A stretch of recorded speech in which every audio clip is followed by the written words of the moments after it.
Hi, I'm Andy Stevenson, and in this video I'm going to explore the question of audio quality, which is the single issue on which people ask me for help more than anything else. Now, before we proceed, just take a listen to this clip. This is a tale about a tale that belonged to a little red squirrel, and his name was Nutkin. He had a brother called Twinkleberry, and a great many cousins. They lived in a wood at the edge of a lake. You probably want your audiobook narrations to sound like this: crisp, present, and professional. But now, listen to the same clip again. This is a tale about a tale that belonged to a little red squirrel, and his name was Nutkin. He had a brother called Twinkleberry, and a great many cousins. They lived in a wood at the edge of a lake. Now this time, did you notice that it sounded hollow, distant, like it was recorded in a bathroom? Yes, one of the most common problems that I notice when I listen to less experienced narrators' auditions or samples, and even sometimes those from experienced ones, is something called reverb. You heard reverb in the second example just now, but often new narrators and voiceover artists don't notice it at first because they don't realise there's a problem. They don't seek anything to compare their recordings against, and therefore they don't seek out to fix something that they don't know exists. And that happened to me when I first started out. I had put forward a few auditions for voiceover projects and I hadn't had any hits.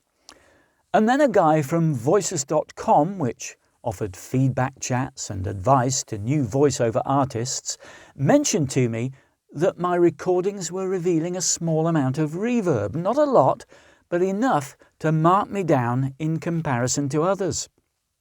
I hadn't noticed it, but that is often the case for those new to the business. They don't notice it until they hear nice, clean samples from other artists who don't have the problem. And to be honest, it shook me. I felt crestfallen at first. I didn't have a clue what to do. But with the Voices.com's guys' help, I quickly understood what was causing it. Stick with me through this video and I will reveal all. But first, what on earth is reverb? Now, to beat the enemy, you have to understand it. What we call reverb or room echo is just the sound of your own voice bouncing around your room. When you talk, the sound goes everywhere. The direct sound travels straight from your mouth into the microphone, perfect. But the rest of it, well, it shoots out and hits every hard surface in your room. The walls, the ceiling, your desk, the floor, the windows, and all of those sound waves reflect back. These tiny echoes arrive at your microphone a microsecond after your direct voice, creating that hollow, roomy and sadly unprofessional sound.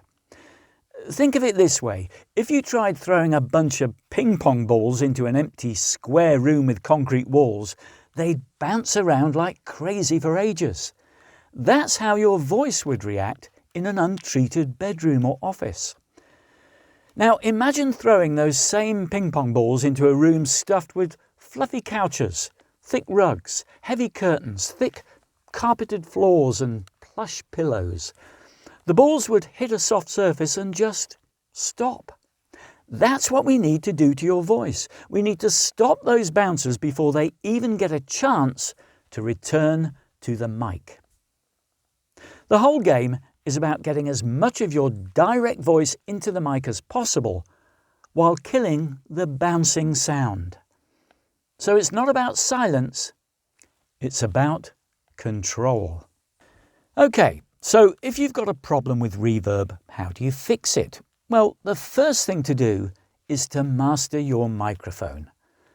Before we start creating a padded cell to record in, let's talk about the most powerful tool you have against reverb, your mic technique. This is your ground zero, and it costs exactly £0, dollars, or whatever currency you use to get it right. Rule number 1, get closer to your microphone. Seriously, the sweet spot is about 4 to 6 inches away. An easy way to measure that in the absence of a tape or a ruler is to spread your hand out and put the tip of your thumb to your mouth and the tip of your little finger so that it just touches the mic. Or more accurately, the pop shield in front of your mic, but we'll come back to that in a moment. But by the way, don't keep your hand in that position throughout your recording. That wouldn't be a good idea. Now, a good analogy is to think of your voice as a flashlight in a dark room. The closer you are to the wall, the brighter and more focused the beam is. As you back away, the light spreads out and gets weaker. Your voice is the same.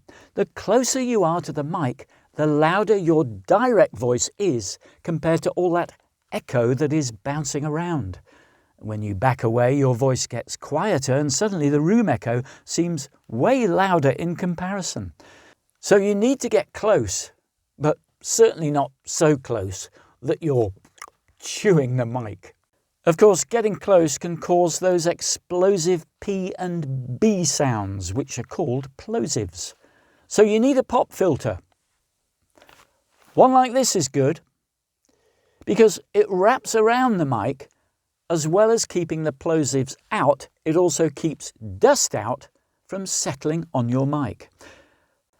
Or another perhaps more common version is one like this, that you can screw onto your mic stand and bend it into the position in front of your mic.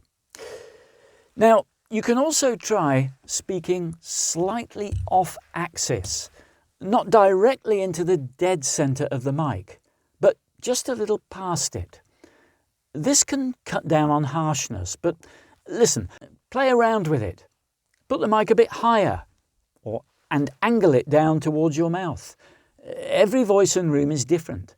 So spend 10 minutes just experimenting. Record yourself saying the same line of text, listen back, adjust the mic and do it again. But keep that distance of 4 to 6 inches away from the mic, however your mic is positioned.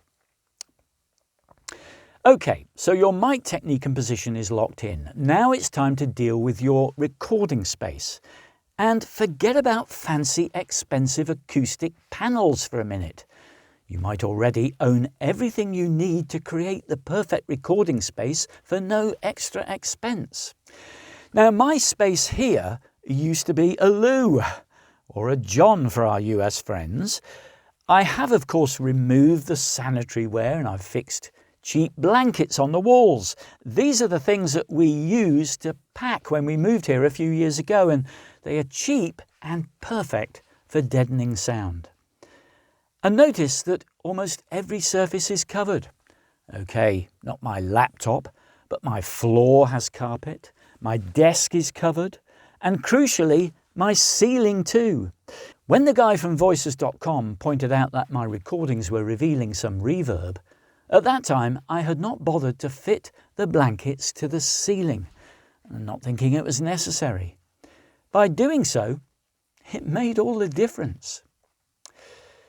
Now, if you don't have a handy space like this available, then there are many home-working narrators out there who use a closet or even a wardrobe. They can be surprisingly effective and efficient. Why is a closet so good? Because it's a small space that's usually packed with the world's best sound-absorbing material, your clothes. Your sweaters, your coats, your t-shirts, they're all perfect for trapping sound waves and stopping them cold. The trick is to use the closet strategically. Don't just cram yourself inside and shut the door. That can sound tight and boxy. A better way is to stand right outside the open closet facing into the clothes. Your voice goes in, gets immediately absorbed by all that fabric, and almost nothing bounces back. Your wardrobe becomes a giant, free sound absorber. Set up your mic, face the clothes, and prepare to be amazed by the difference. But be aware of outside sound coming in. If your closet is close to a window or your walls are thin, you may get some unwanted background noise. But as long as it is not too significant, you can remove it during your editing process using the noise reduction effect in your editing software. I produced a video on how to do that using Audacity, the free editing and recording app that I use for all my audiobook work, and I have put a link to that video in the notes to this video below.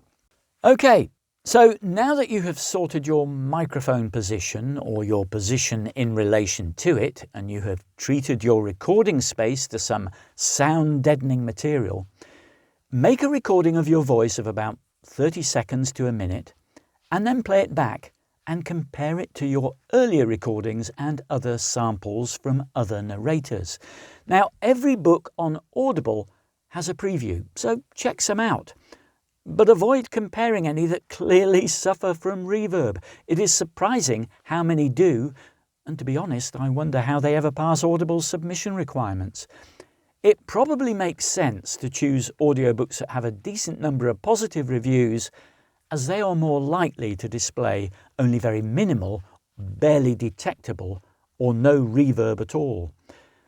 If you still think you have reverb, or you aren't sure, then either ask some friends and family to listen and give you their feedback, or you could send me a short sample, 1 minute maximum please, and I'll listen and I'll tell you what I think. You can send it to me at my email address below. It's also in the notes to this video.